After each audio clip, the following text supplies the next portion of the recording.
High, আমি রিয়া। আজকে বানাবো চিকেন কারি, কিন্তু একটা টুইস্ট আছে।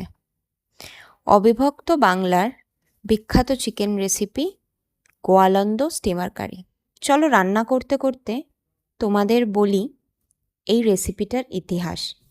এটির উৎপত্তি হয়েছিল ব্রিটিশ রাজত্বকালে অবিভক্ত বাংলা পদ্মা ও ব্রহ্মপুত্র নদী পারাপারকারী রাতভর চলা স্টিমারগুলিতে। সেই সময় গোয়ালন্দ ঘাট থেকে নারায়ণগঞ্জ যেতে হলে স্টিমার করে পদ্মা নদী পারাপার করতে হতো। তখন মাঝি মোল্লাদের কাছে খুবই সামান্য উপকরণ থাকতো, তাই তারা সেই সীমিত উপকরণ এবং তাজা চিংড়ি মাছ দিয়ে একটি মুরগির ঝোল রান্না করতেন।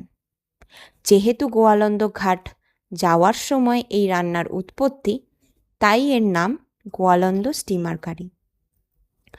প্রথমেই চিকেনগুলি ধুয়ে তাতে কুচিয়ে রাখা পেঁয়াজ, আদা রসুন, হলুদ, স্বাদমতো নুন, জিরে ধনে গুঁড়ো, সর্ষের তেল এবং চিংড়ি বাটাটা দিয়ে ভালো করে মেখে 1 থেকে 1.5 ঘন্টা মতন রেখে দেব। তারপর কড়াইয়ে তেল গরম করে ম্যারিনেটেড চিকেনগুলি দিয়ে ভালো করে কষিয়ে ঢেকে রাখব। এই রান্নাটি খুবই অল্প আঁচে ধীরে ধীরে হবে, তাই 5 থেকে 6 মিনিট ঢেকে রাখার পর ঢাকনা খুললেই দেখব চিকেন থেকে অনেক জল ছেড়েছে। তারপরে আবার একটু ভালো করে নাড়িয়ে আবার ঢেকে রাখব। কিছুক্ষণ পর ঢাকনা খুলে দেখব চিকেন সিদ্ধ হয়ে গেছে।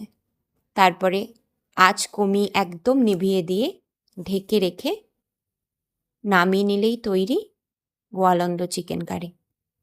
এটি গরম ভাতের সাথে পরিবেশন করুন আর ঐতিহাসিক এই রেসিপির মজা নিন।